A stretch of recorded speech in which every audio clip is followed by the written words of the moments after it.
All right, seeing none, let's go to First Avenue bike path.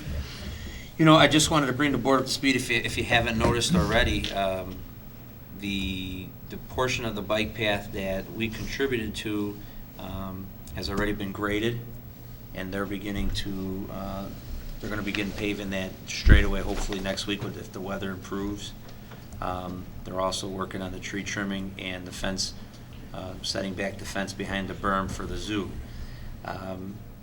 I did share with the board, I sent an email to the board.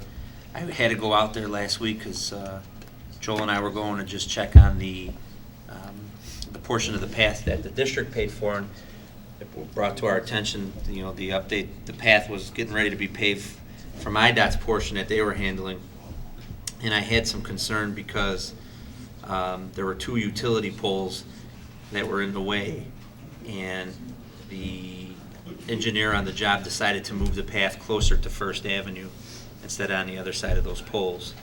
And I think that would be a significant safety risk, having a path butted up to First Avenue. We were out there this morning in the rain, the engineer from Riverside, myself, Joel, engineers from IDOT. We're now relocating the path back so it's 4 feet off of First Avenue. They're going to have to go a little bit onto our property when they go around the poles.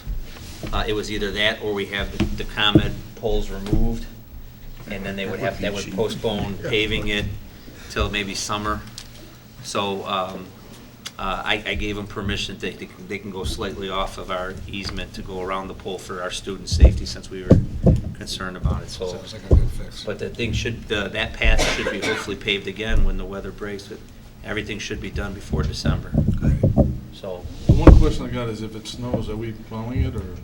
North Riverside is handling the snow removal, and between Riverside and us, we have to deal with the maintenance of the 600 feet.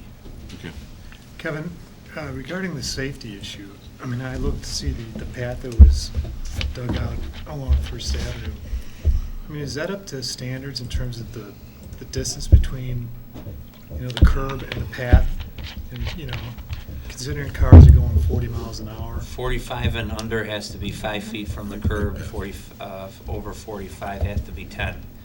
So our path is set back 5 feet, and now the portion that IDOT did will be set back 5 feet.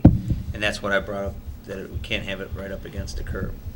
So the code that I included in the email, had to go pull up myself. Learning a lot about construction. The law.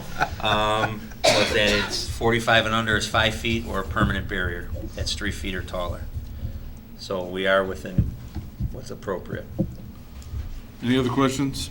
All right, let's Well, move. Jay, can I go back to this? I mean, I really love this bike path, but, I mean, is it worth just investigating that a little more in terms of do we need some type of barrier, or? I don't think any of that was budgeted, John. I think with the code of being 8 feet and having it pushed back 5 feet, I don't think. You start talking about barriers, the length of the path on First Avenue. Okay, that's fine. I mean, as long as we're, But we did investigate that with engineers and with the county, and so we are within code compliance of what they require. okay,